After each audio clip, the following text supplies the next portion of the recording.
Olá pessoal, aqui é o Velgas, hoje é dia 12 de dezembro de 2025, 6 horas da manhã, horário de Brasília.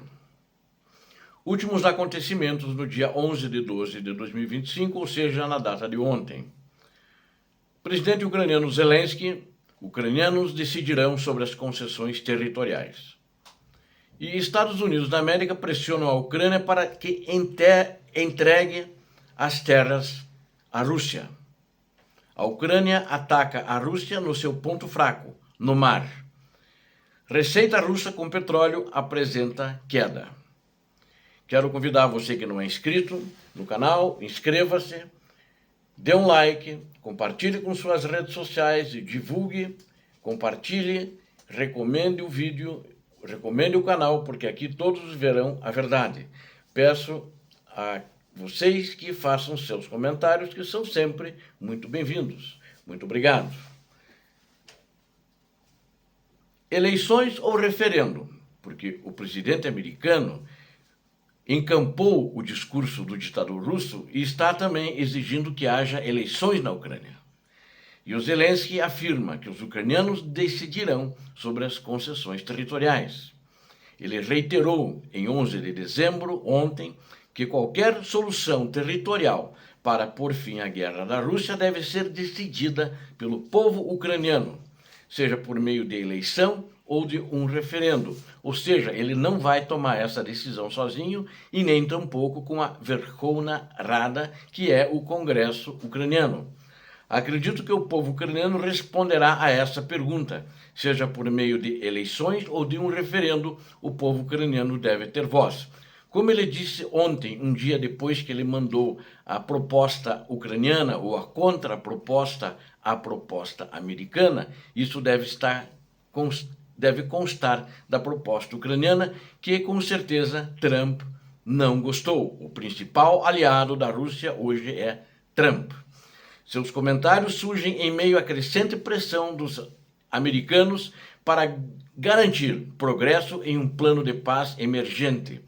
Moscou exigiu que a Ucrânia retire suas forças da região leste de Donbás, incluindo as partes das províncias de Donetsk e Luhansk, que a Rússia não conseguiu, não teve competência, perdeu muita gente e não conseguiu capturar em mais de uma década de guerra. Eu digo mais de uma década porque ela invadiu a Ucrânia em 2014, em fevereiro também.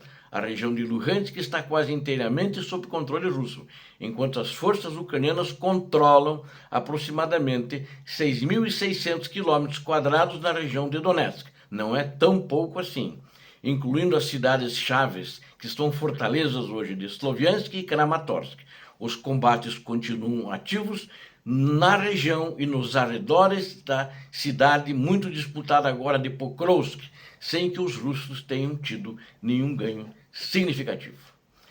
Um referendo permite que os cidadãos decidam diretamente sobre questões chaves do Estado ucraniano. Requer condições seguras e participação plena dos eleitores, o que torna impossível em termos de guerra sem garantias externas. Precisaria de uma garantia dos americanos que garantissem as eleições, que garantissem o referendo. Isso disse Zelensky. Zelensky afirmou que Washington apresentou uma visão de compromisso, segundo a qual as tropas ucranianas deixariam a região de Donetsk e as forças russas se absteriam de entrar.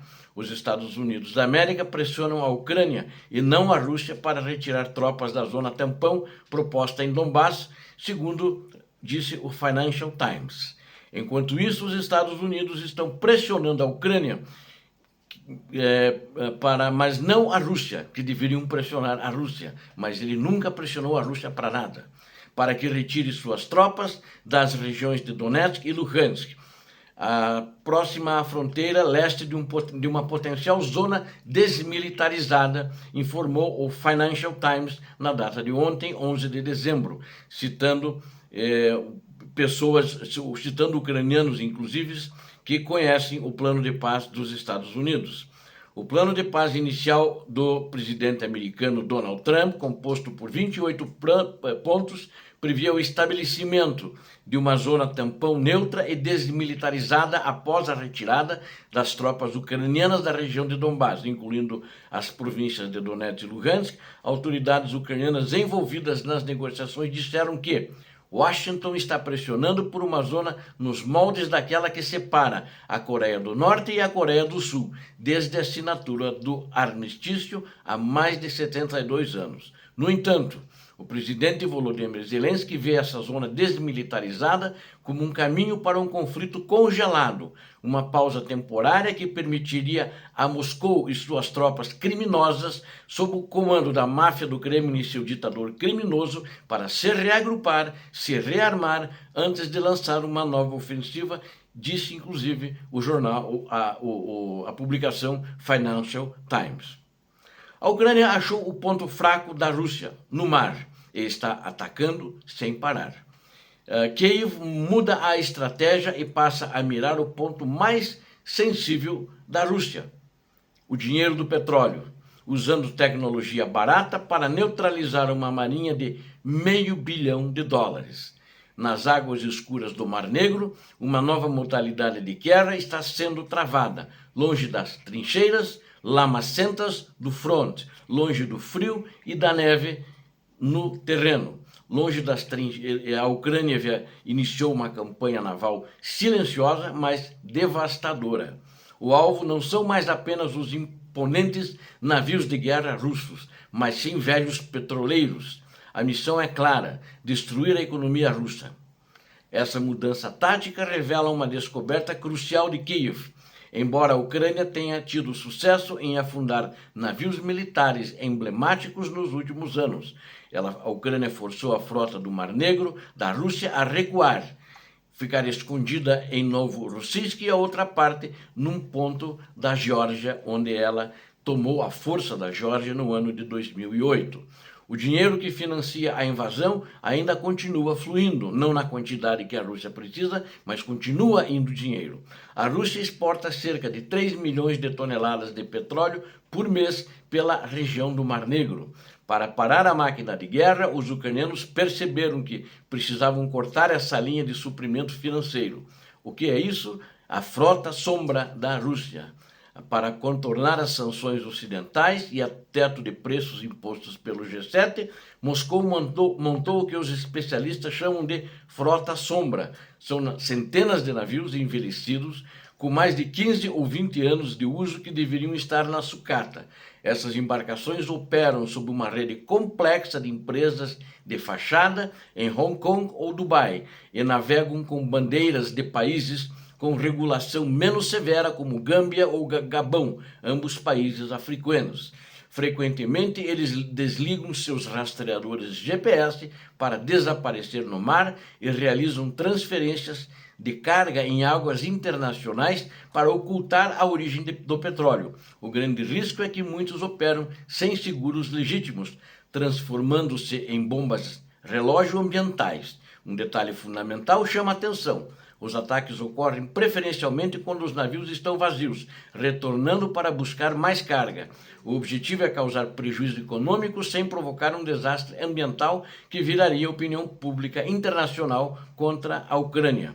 O impacto no bolso do Kremlin, os resultados já são visíveis. Após os ataques recentes, o custo do seguro de risco da guerra no Mar Negro disparou 70%, corroendo as margens de lucro russas. As exportações do principal porto, Novorossiysk, caíram 22%. O medo se espalhou entre os compradores. Refinarias na Índia, grandes clientes de petróleo russo com desconto, começaram a recusar cargas por medo de sanções e riscos físicos. Navios chegaram a dar meia volta no meio do oceano. A Ucrânia transformou o Mar Negro em uma linha de frente de guerra econômica. Sem precisar de uma marinha convencional, Kiev está explorando a vulnerabilidade através de meios legais e financeiros de Moscou, forçando a Rússia a ver sua frota fantasma e seus lucros naufragarem lentamente. Enquanto isso, a receita da Rússia com exportações de petróleo registra uma queda expressiva. A receita da Rússia com exportações de petróleo e seus derivados caiu em novembro para o menor nível, desde o início da invasão da Ucrânia e mesmo da pandemia da Covid-19, segundo a Agência Internacional de Energia em seu relatório mensal. As exportações de petróleo bruto e de seus produtos diminuíram em 420 mil barris por dia, a 6,9 milhões de barris diários em novembro, o menor nível desde o início da guerra e desde a pandemia da Covid, destacou a agência no relatório que ela publicou nesta quinta-feira, dia 11, ou seja, ontem. A redução de petróleo bruto foi de 290 mil barris por dia, enquanto seus derivados recuaram 130 mil.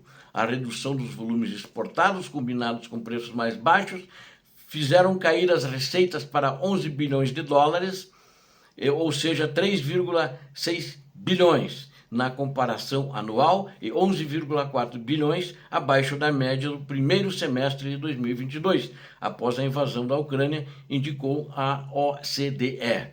O setor energético, o pulmão econômico da Rússia, ainda sob pressão devido às sanções ocidentais destinadas a travar o financiamento de guerra empreendida por Moscou na Ucrânia. Deixando de lado os ataques da Ucrânia, quem disse que as sanções não estavam dando resultado? Enxergavam na hora, pessoas que diziam isso esbravejavam, mas as sanções sempre deram certo contra a Rússia. E cadê esse pessoal que dizia que eu estava errado, ou dizia que o mundo estava errado, todos aqueles que diziam que as sanções não, que o Putin dizia, o Putin mentia, né, como sempre mente, que as sanções não fazem efeito, a Rússia continua crescendo. Tudo é falso, o PIB é falso, os números da Rússia oficiais são todos falseados. Obrigado a vocês que assistiram a este vídeo, conto com vocês, inscrevam-se no canal, deem um like, compartilhem com suas redes sociais, façam seus comentários. Obrigado, eu conto com vocês, não esqueçam, compartilhem. Deus abençoe a todos vocês, Deus abençoe a Ucrânia, Deus abençoe o Brasil. Paz e bem, paz para toda a humanidade.